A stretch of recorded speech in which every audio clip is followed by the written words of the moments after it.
Football. The most popular sport in the United States. Thanks to the National Football League, it has become popular in many other places around the world too. The NFL has been around a long time, and there are probably things about it you don't know. So, here's 5 things about NFL history you may not know. Number 1, the other Dallas Texans. The Kansas City Chiefs came into existence with the American Football League in 1960 and were known as the Dallas Texans. This fact is put front and center at times, as the Chiefs sometimes wear throwback uniforms in honor of their Dallas Texan roots. 8 years before those Dallas Texans and the AFL were born, there was another team called the Dallas Texans in the NFL. Those Dallas Texans wore blue and white, and to confuse things further, were known as the New York Yanks the previous 2 seasons. The 1952 Dallas Texans are regarded by many as the worst team in NFL history. The Texans lost their inaugural matchup against the New York Giants 24-6, and it didn't get much better from there.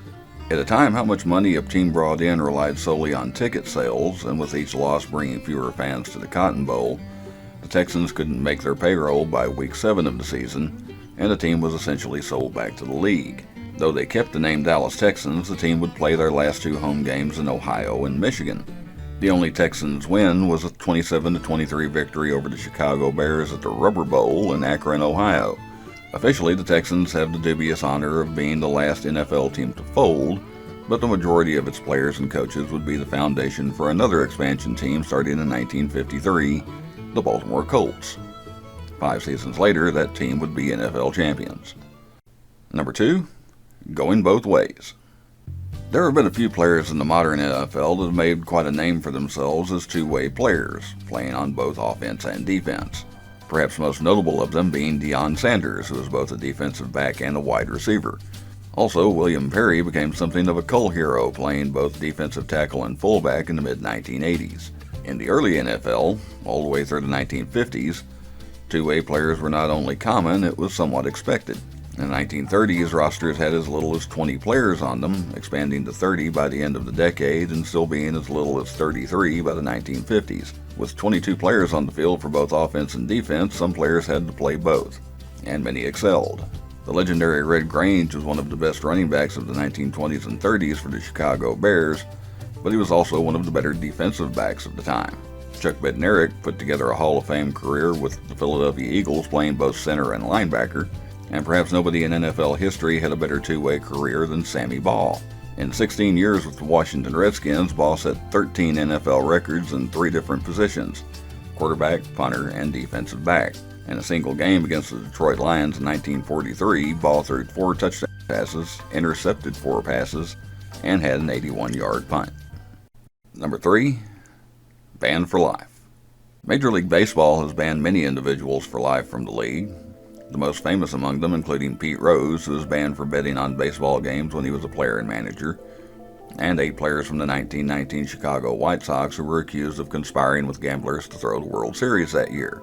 Those 9 players mentioned are 3 times the number of people given a lifetime ban from the NFL, with a total of 3 doled out between 1946 and the making of this video in 2022. The first 2 came after the 1946 NFL Championship.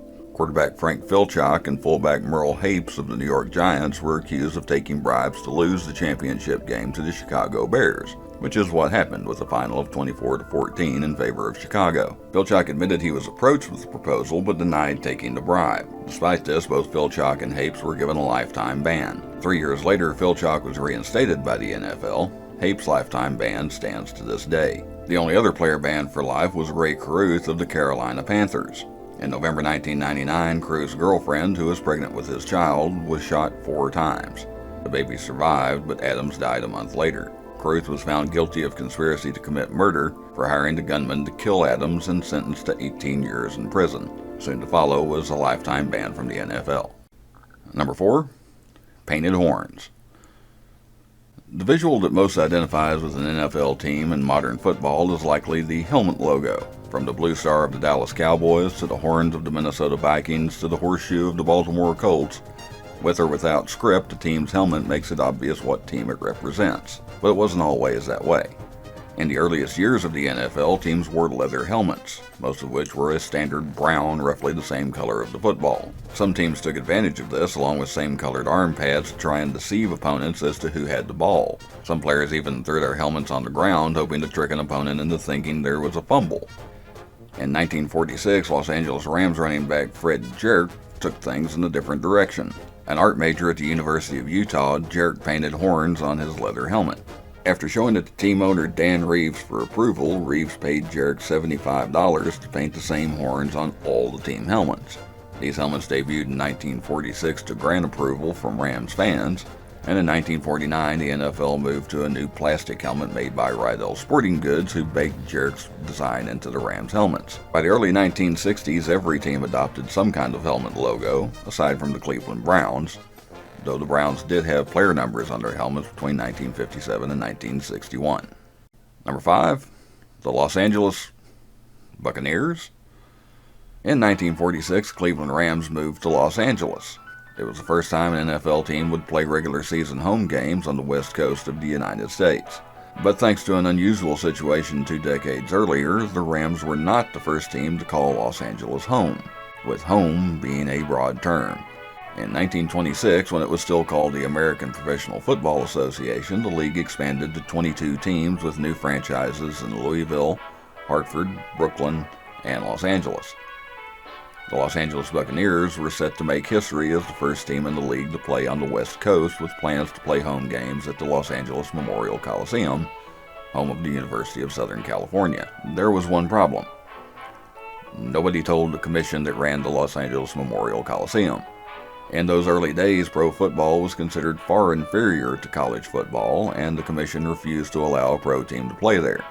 So, with the season ready to start, the Buccaneers became exclusively a road team, only ever playing 2 exhibition games in Los Angeles at another stadium. After losing their inaugural game 15-0 to the Chicago Cardinals, Los Angeles Buccaneers actually won 6 of their last 9 games, which included a 0-0 tie against the Buffalo Rangers. They finished their one and only season 6-3-1, but still folded at the end of the year. Well, I hope you like taking a look at these 5 things you may not have known about NFL history. If you liked this video and would like to see more like it, you can check out the 5 Things playlist, or check out one of the other videos on the channel. Please like, share, comment, and subscribe, not necessarily in that order, and I will see you next time.